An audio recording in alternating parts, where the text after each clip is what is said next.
¿Alguna vez has sentido que amas a Dios pero haces lo que te desagrada? ¿Te has encontrado prometiendo que cambiarás, pero volviendo a fallar?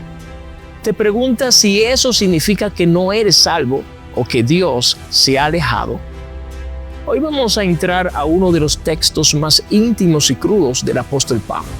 Él nos abre su corazón y nos muestra una batalla que muchos preferirían ocultar.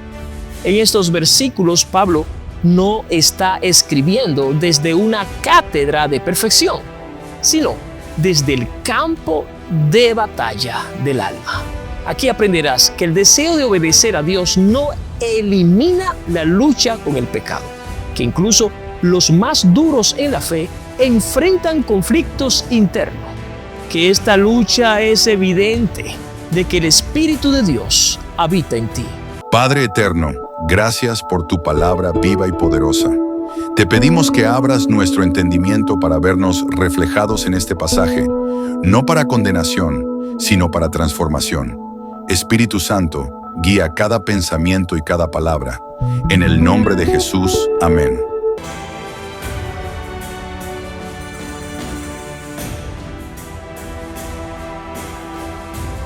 Romanos capítulo 7, verso 15. Porque lo que hago no lo entiendo, pues no hago lo que quiero, sino lo que aborrezco, eso hago. Pablo expresa un conflicto espiritual profundo. Su mente y corazón desean hacer la voluntad de Dios, pero sus acciones a veces dicen lo contrario. La frase "no lo entiendo" no implica ignorancia, sino desconcierto ante sus propias acciones. Una especie de desconexión entre la intención y ejecución. Aquí no vemos a un pecador rebelde, sino a un hombre regenerado que lucha con la realidad del pecado remanente en su carne. Este versículo pone en evidencia una dualidad: el deseo espiritual versus la incapacidad carnal. El teólogo F.F. Bruce señala: Pablo describe aquí la vida cristiana auténtica, no una vida sin pecado, sino una vida en constante tensión. La lucha que Pablo describe es la que experimentan todo creyente verdadero, y lejos de ser evidencia de derrota, es señal de vida espiritual. La regeneración no nos hace perfecto de inmediato, pero sí consciente del pecado. Pablo no se resigna al pecado, sino que lo aborrece. Eso muestra su nuevo corazón. En otras palabras, cuando pecamos, si sentimos dolor, tristeza o convicción, eso es evidencia de que hemos nacido de nuevo. Pablo se identifica con todos los creyentes que aman a Dios, pero a veces fallan. Este versículo destruye la idea de que un cristiano no peca. Lo que lo diferencia es su actitud hacia el pecado. Aquí hay una declaración de honestidad brutal. Pablo está diciendo que a veces actúa en contra de sus deseos espirituales. No está justificando Pablo de ninguna manera sus pecados, sino confesando su lucha. Y esa confesión, lejos de alejarnos de Dios, nos acerca más a su gracia redentora. Romanos 7:19, leámoslo junto. Romanos 7:16. Y si lo que no quiero esto hago, apruebo que la ley es buena. Pablo admite que, aunque su carne lo lleva a pecar, en su interior reconoce que la ley de Dios es santa, justa y buena. Este versículo refuerza la idea de que hay un conflicto entre lo que Pablo desea hacer espiritualmente y lo que a veces hace la carne. La frase aquí señalada, y subrayamos, "apruebo que la ley es buena", demuestra que su mente regenerada concuerda con Dios. Pablo no está peleando contra la ley, no, sino contra su incapacidad de obedecerla perfectamente. Este versículo revela que la conciencia espiritual del creyente está viva. Sabe lo que es correcto y lo incorrecto. Incluso cuando peca, su espíritu no lo justifica, sino que lo reprende y lo lleva al arrepentimiento. Aquí se establece que el problema no es la ley, sino el pecado, que reside en la carne humana. Es una declaración de alineamiento moral con Dios, aunque haya tropiezos prácticos. Cuando pecamos nosotros, pero reconocemos que Dios tiene razón y nosotros estamos mal, esto es una evidencia de conversión. Este reconocimiento es fruto del Espíritu en la vida de cada cristiano. La ley se convierte entonces en un espejo, no en un enemigo. Pablo no huye de la ley, sino que la valida como un instrumento de Dios para mostrar el pecado. No hay en él un espíritu de rebeldía, sino de sumisión frustrada por su debilidad. Este versículo enseña que el corazón del creyente es sensible al bien, incluso cuando falla en practicarlo. Leamos juntos Romanos 7:17. Romanos 7:17. De manera que ya no soy yo quien hace aquello, sino el pecado que mora en mí. Esta afirmación no debe entenderse como una excusa para el pecado, sino como una descripción de dos naturalezas coexistiendo. Pablo distingue entre su identidad en Cristo y el pecado, que aún habita en su carne. La frase, ya no soy yo, indica que su verdadera identidad está alineada con Cristo y no con el pecado. El pecado que mora en él no ha sido erradicado, aunque ha sido derrotado en la cruz del Calvario. Esta distinción nos ayuda a no definirnos por nuestras caídas, sino por la gracia que nos sostiene. Agustín de Hipona decía que el alma regenerada está en guerra consigo misma, y eso es señal de vida espiritual. La vida cristiana no es la ausencia de la batalla, sino la presencia de lucha contra el mal. Este versículo, amados hermanos y amigos, también habla de la permanencia del pecado en la carne hasta que recibamos un cuerpo glorificado. La santificación es el proceso por el cual el Espíritu reduce la influencia de ese pecado residente. Esta lucha constante es parte de la experiencia del creyente maduro, no del inmaduro. Pablo no se deslinda de su responsabilidad, sino que la reconoce con dolor.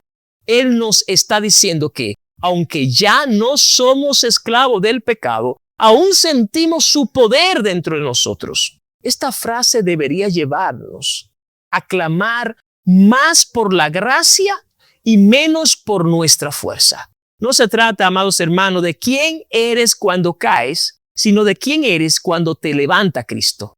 Leamos Romanos 7:18. Romanos 7:18. Y yo sé que en mí, esto es, en mi carne, no mora el bien, porque el querer el bien está en mí, pero no el hacerlo. En esta ocasión, Pablo habla con absoluta transparencia. Él sabe que en su carne, es decir, en su naturaleza humana caída, no hay bondad. Aunque quiere hacer el bien, reconoce su incapacidad de hacerlo por su propia fuerza. Esta declaración elimina cualquier posibilidad del orgullo espiritual en el individuo. La frase, el querer el bien está en mí, demuestra que Pablo ha sido transformado en su voluntad. Sin embargo, esa voluntad sola no basta para producir acciones santas sin el poder del Espíritu Santo. El deseo es producto de un nuevo nacimiento, pero la ejecución requiere dependencia constante de Dios.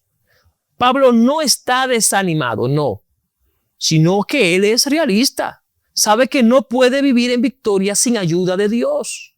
Este versículo condena lo que se le llama la autosuficiencia y exalta la necesidad del Espíritu Santo. Este es un recordatorio para todos los creyentes de que nuestras intenciones no son suficientes. La carne no mejora con el tiempo. Necesita ser crucificada y sometida al Espíritu Santo cada día. Eso también enseña que el fracaso no cancela la fe, sino que revela la necesidad de la gracia.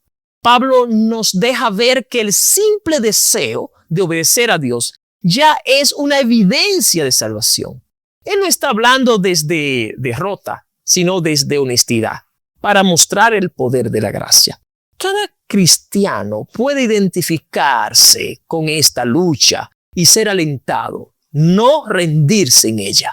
Romanos 7:19. Romanos 7:19. Porque no hago el bien que quiero, sino el mal que no quiero, eso hago. En esta ocasión, vemos este versículo, que es una repetición intencional para mostrar la profundidad de su conflicto.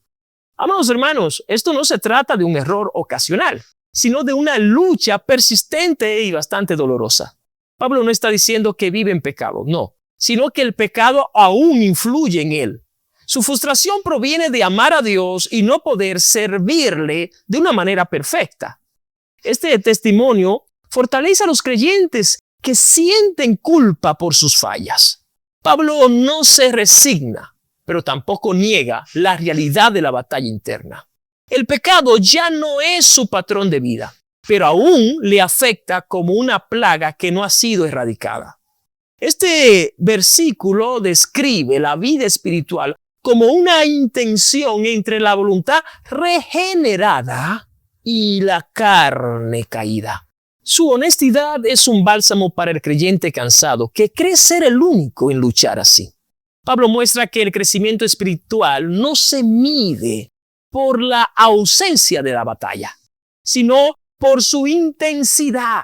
Su confesión de permiso a la iglesia a hablar de sus propias luchas sin vergüenza.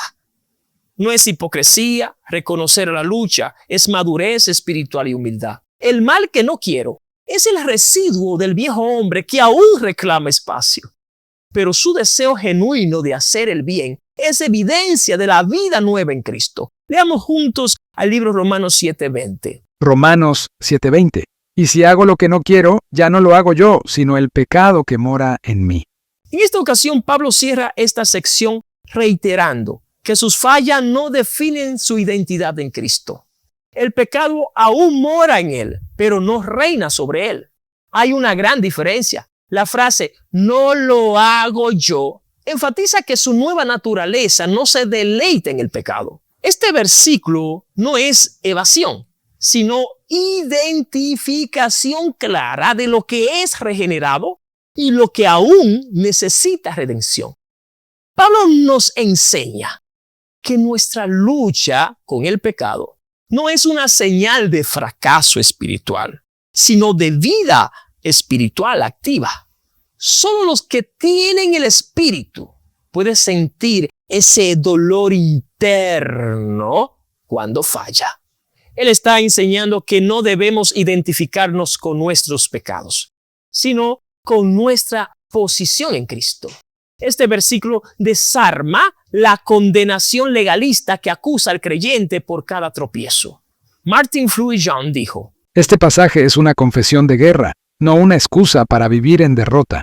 Aquí se revela que el creyente no está en paz con su pecado. Lo odia, lo rechaza, lo combate. La vida cristiana es avanzar con cicatrices, no caminar sin heridas.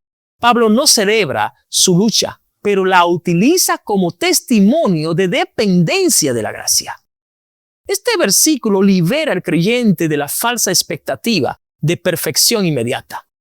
Termina declarando que aunque el pecado mora en nosotros, ya no somos sus esclavos. Somos hijos de Dios en proceso de transformación. En conclusión, Romanos 7:15-20 no describe a un cristiano derrotado, sino a un cristiano en plena lucha. El conflicto no es señal de que Dios se ha ido, sino de que el Espíritu Santo está trabajando. Si tú también has dicho, ¿por qué hago lo que no quiero? Este pasaje te recuerda que no estás solo y que aún en la batalla eres hijo de Dios. Oremos juntos. Señor, gracias por tu palabra que desnuda nuestra realidad sin condenarnos. Ayúdanos a no desanimarnos en la lucha, sino a correr a ti sabiendo que nuestra victoria no está en nuestras fuerzas, sino en tu gracia. Te entregamos nuestras batallas internas, confiando en tu poder transformador. En el nombre de Jesús. Amén. Si esta enseñanza te habló al corazón, dale me gusta. Suscríbete en el canal y activa la campanita para que no te pierdas el próximo estudio bíblico del libro de los Romanos. Comparte este mensaje con alguien que necesite saber que no está solo en su lucha espiritual. Nos vemos en el siguiente capítulo. Dios te bendiga. Bye.